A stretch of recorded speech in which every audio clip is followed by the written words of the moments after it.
Today we are going to study about the anatomy of Dicot stem.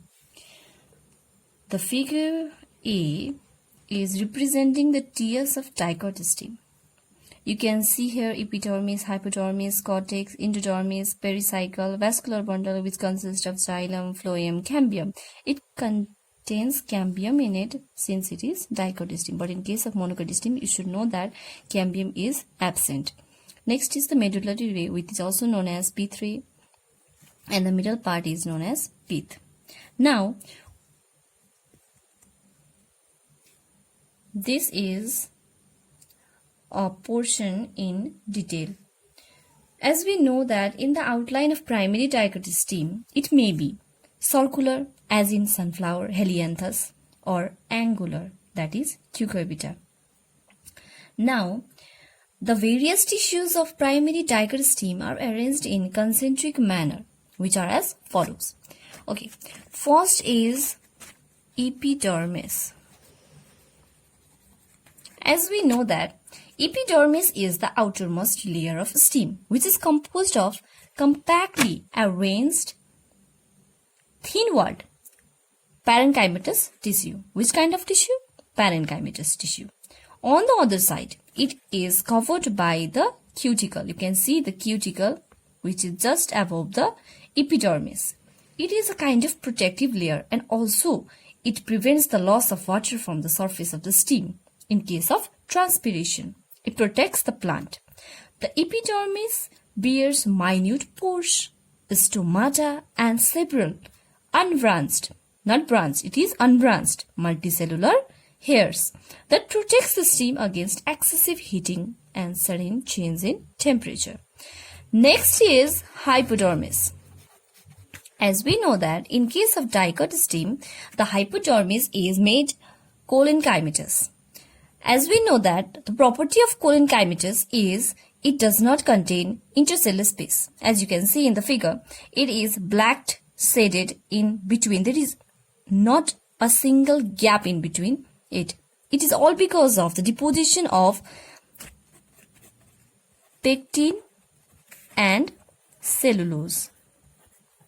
As we have known that it has a deposition of pectin and cellulose, it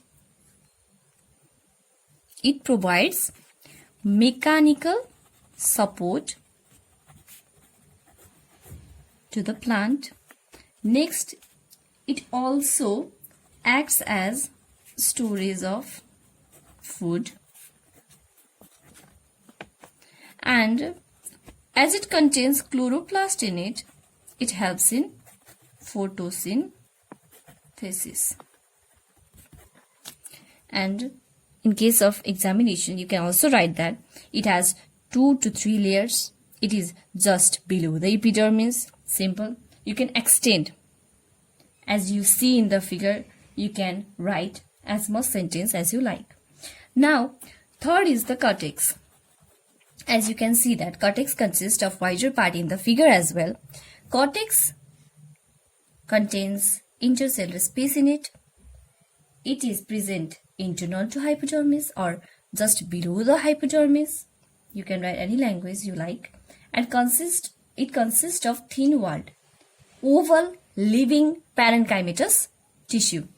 You can remember that, you can just point out that epidermis also consists of parenchymatous tissue, as well as cortex consists of thin-walled parenchymatous tissue. You can know its properties as well in the types of tissue, which are different of parenchymatous, parenchymatous, collenchymatous. You may have studied in your class. And inside the cortex, there are a number of oil ducts, or you can say racine ducts.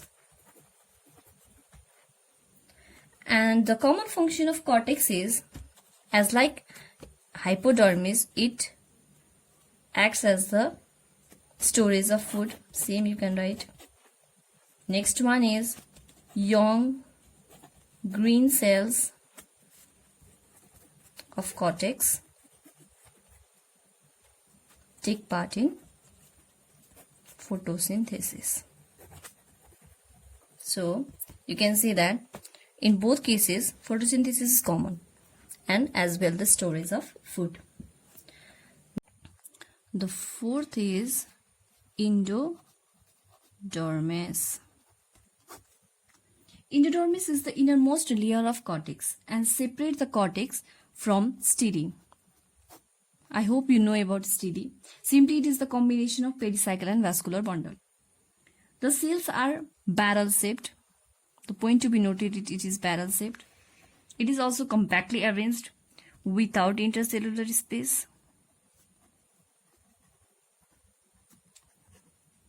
And it is also parenchymatous.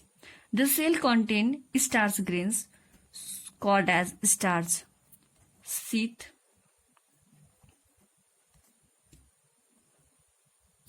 The radial and transverse wall are thickened due to the deposition of lignin, forming Casparian stripes. The useful property or the distinguishing property about Indo Dermis is it consists of Casparian stripes and it is barrel shaped.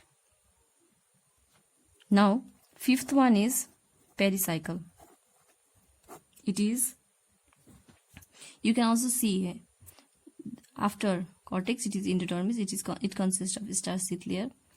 Now, pericycle, which is just below Indo Dermis. You can see that in pericycle, it consists of two types of tissue, that is sclerenchyma and parenchyma. Sclerenchymatous or parenchymatous tissue, you can write anything you want.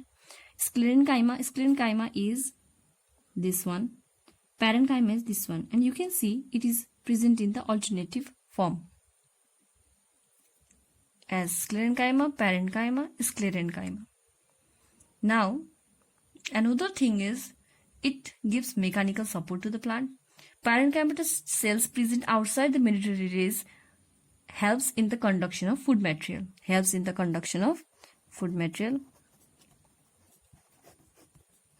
So it is the function of pericycle. Sixth one is vascular bundle. As it is about Dicot stem, it consists of xylem, phloem and cambium. Now, xylem. Xylem is found towards the center in case of collateral, but in bicollateral type, it is present between the outer and inner phloem. First, little bit you should know about the vascular bundle. These are arranged in a ring around the central pith. This is the pith. You can see here as well. This is the pith, and in circular way everything is arranged here. Then look in the detailed portion.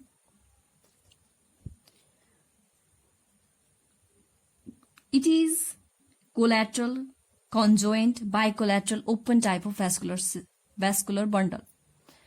Now let me explain about different types of vascular bundle simply. First, I am going to explain you about conjoint type of vascular bundle. It is simple that it consists of xylem and phloem both at the same bundle. This is conjoint type.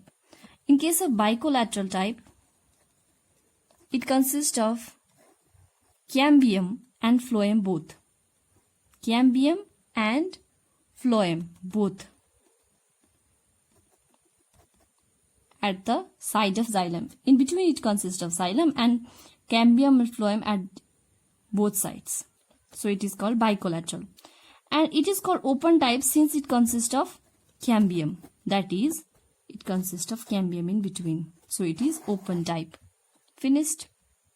Now, you can see that each vascular bundle has a patch of xylem towards the center and phloem towards the periphery, and a stripe of cambium in between them. You can see here in simple way. Okay. Now, xylem. I am explaining about xylem. Xylem is found towards the center in case of collateral. Okay, again one. Collateral type. Xylem is present towards the center. phloem towards the periphery. This is collateral type. Now xylem consists of two parts. You can see in the figure that it consists of one kind is metaxylem, next one is protoxylem. Protoxylem is at the center and metaxylem is towards the periphery.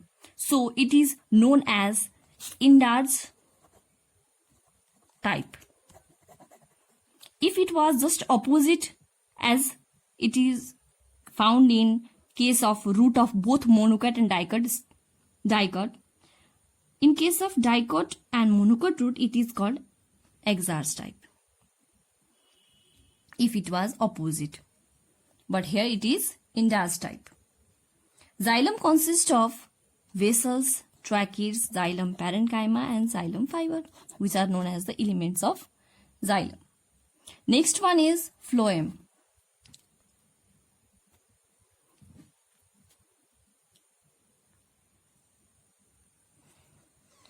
Phloem.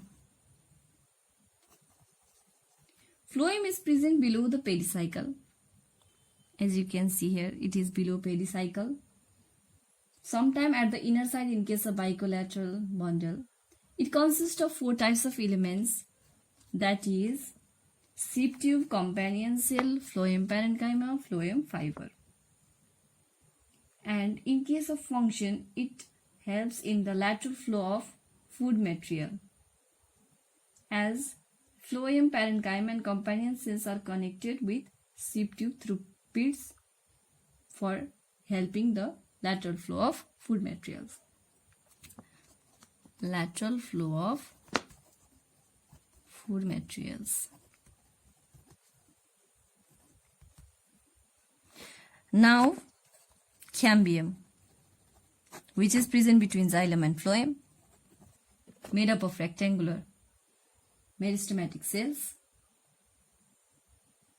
which consist of dense cytoplasm and a nucleus. And the final is pith, which is made up of parenchymatous cells present at the central part of the stem. In detailed portion, you can see the pith here with intercellular space. Sometime after the maturity, the pith cells disintegrate and a cavity is formed. So in this way, today we end the topic. If you like this video, then please like, comment and subscribe. And if you want me to make videos in any topic, you can ask me in the comment box.